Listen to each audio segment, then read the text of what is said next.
முன்பதாக சிலுவை தியானத்துக்குள்ளாக நம்ம கடந்து வந்திருக்கிற ஒவ்வொருவரையும் இயேசு கிறிஸ்துவின் நாமத்தினால அன்பின் வார்த்தைகளை தெரிவித்துக் கொள்கிறேன். அடிமைக்கு கொடுக்கப்பட்ட இந்த 2வது வார்த்தை என்னன்னு கேட்டீங்கன்னா, லூக்கா எழுதின சுவிசேஷம் 23ஆம் அதிகாரம் 42-43 வாசிப்போம். இயேசு அவனை நோக்கி,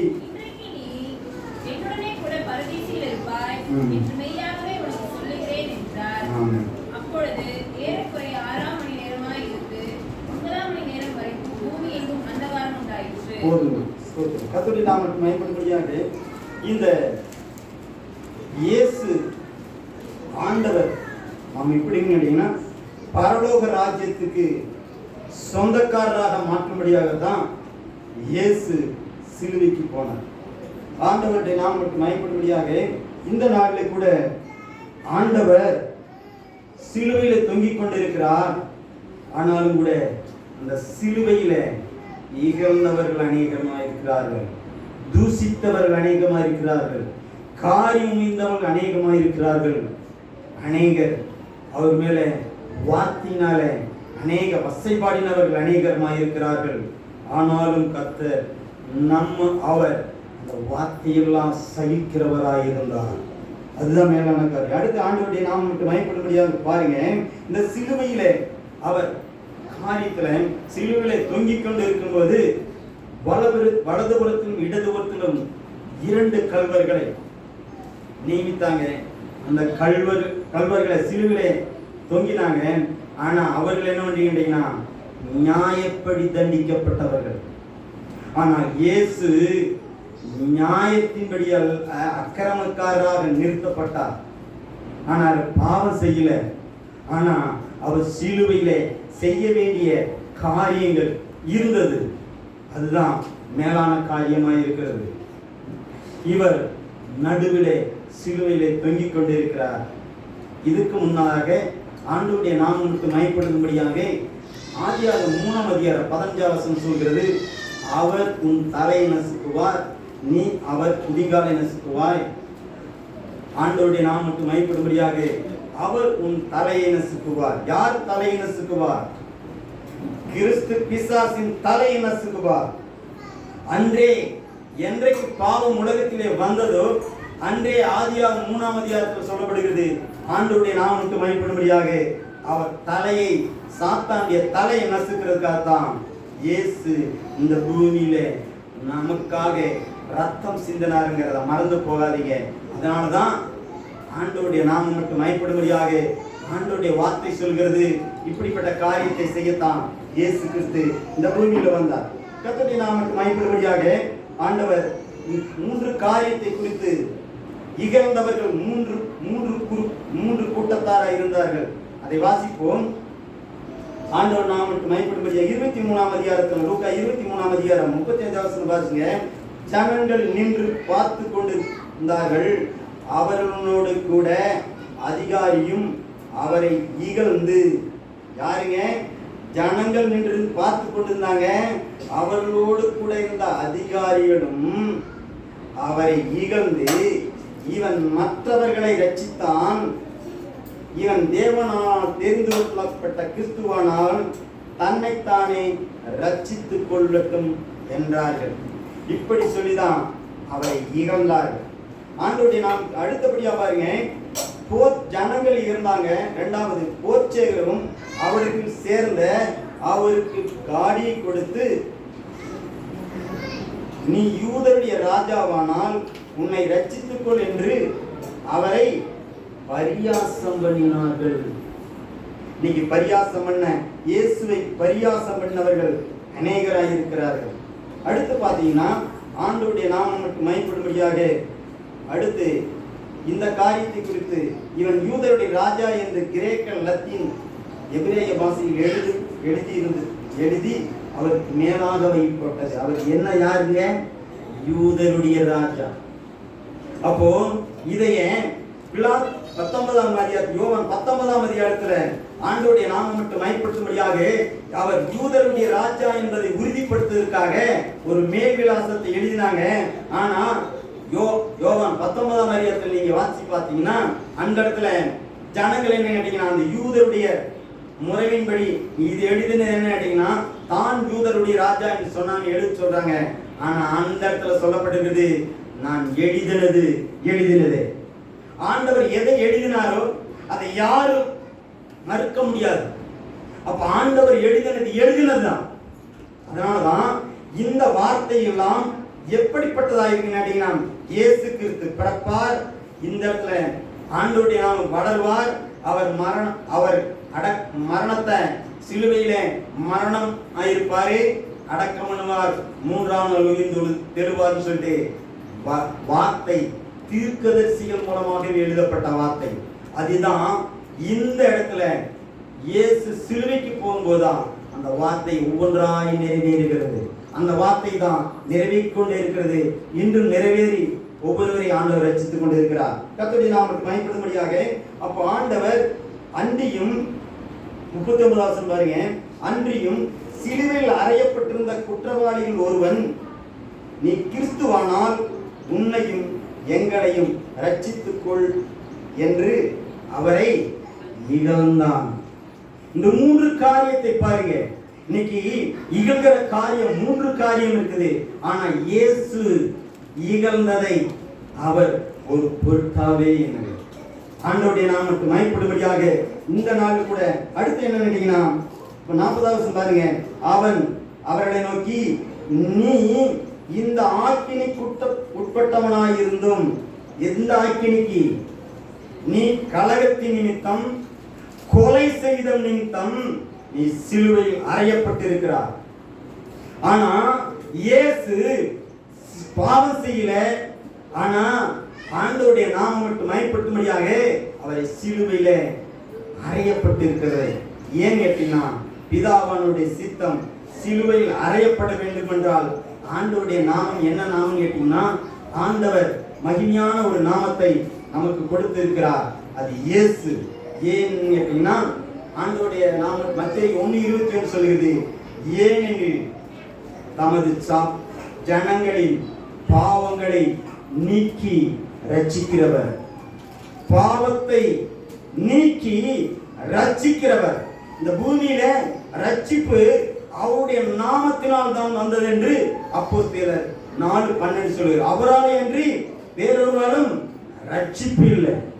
அதே போலதான் அவராலே அன்றி இந்த பூமியில பாவ மன்னிப்பு கொடுக்கிறதுக்கு யாருக்கும் அதிகாரம் கிடையாது. அது மட்டுமல்ல, ஆண்டவருடைய நாமத்து மகிமைப்படி ஊழியக்காரருக்கு பாவ மன்னிப்பை கொடுக்கிற அதிகாரத்தை யோவான் 20ஆம் அதிகாரம் 22வது வசனத்துல ஆண்டவர் பாவ மன்னிப்பின் அதிகாரத்தை யாருக்கு கொடுக்கிறார்னா ஊழியக்காரருக்கு கொடுக்கிறார்.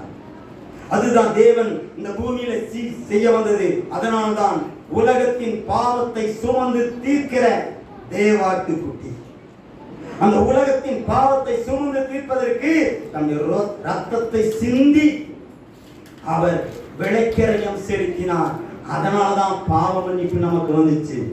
அந்த ரத்தம் சிந்து இல்லாமல் பாவ மன்னிப்பில்லைன்னு சொல்லி தெளிவாக பேசின காரியங்கள் உண்டு. ஆனாலும் கூட கர்த்தருடைய நாமத்தை மகிமைப்படுத்தும்படியாக இந்த நாள் கூட ஆண்டவர் பாருங்க, இந்த ஆண்டவர் மகிமையான காரியத்தை செய்கிறார். அப்போ ஆண்டவர் செய்கிற மகிமையான காரியத்துல மற்றவனை பாருங்க, இகழ்ந்த ஒரு கள்ளன் இருக்கிறான், ஆனா மற்றவன் இருக்கான். மற்றவன் அவனை நோக்கி, நீ இந்த ஆக்கினைக்குட்பட்டவனாய் இருந்தும் தேவனுக்கு பயப்படுகிறது இல்லையோ? இன்னைக்கு ஆண்டவருடைய நாமம் மட்டும் மகிமைப்படுத்தும்படியாக மற்ற கள்ளன் எப்படிப்பட்டவனாய் இருந்தான்னா தேவனுக்கு பயப்படுகிறவனாய் இருந்தான். தேவனுக்கு யார் பயப்படுகிறாங்களோ அவங்களுக்கு தான் கிருபை கிடைக்கும். சங்கீதம் 33:18 நீங்க வாசிவாங்கன்னா, தமக்கு பயந்தவர்களுக்கு கிருபை அருளுகிறார். அந்த கிருபை ஆண்டவர் தாழ்மையுள்ளவருக்கு கிருபை அருளுகிறார், கிருபை கொடுக்கிறார்.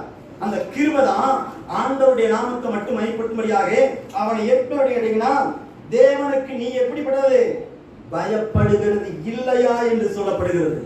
ஏன்னா அவன் பயந்தவனா இருந்தபடினால்தான் அந்த வார்த்தை சொல்லுகிறவனா இருக்கிறான். அதனால்தான் ஏன் கேட்டீங்கன்னா, இதுக்கு முன்னால சொல்லப்பட்ட வார்த்தை, இதாவே இவர்களை மன்னியும், அந்த வார்த்தையினாலே அவன் மன்னிக்கப்பட்டவனாய் அந்த வார்த்தையை கேட்டுக் கொண்டிருந்தபடினாலே அந்த வார்த்தை நிமித்தமாக அவன் யாரை குறித்து இயேசு கிறிஸ்துவை குறித்து அறிந்து கொண்டவனாய் இருக்கிறான். கர்த்தருடைய நாமத்துக்கு மகிமைப்படும்படியாக பயந்தவனாய் இருக்கிறான். அடுத்து பாருங்க, ஆண்டவருடைய நாமத்தை மட்டும் மகிமைப்படும்படியாக அப்ப நாமும் நியாயப்படி தண்டிக்கப்படுகிறோம். யாருங்க? கள்ளனும் 2 கள்வர்கள் நியாயப்படி தண்டிக்கப்படுகிறார்கள். நாம் நடப்பித்ததற்கு தக்க பலனை அடைகிறோம்.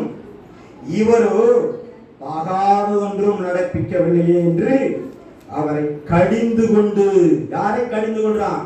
மற்ற சீசன் இழந்த சீசன் கள்ளனை பார்த்து கடிந்து கொள்கிறான்.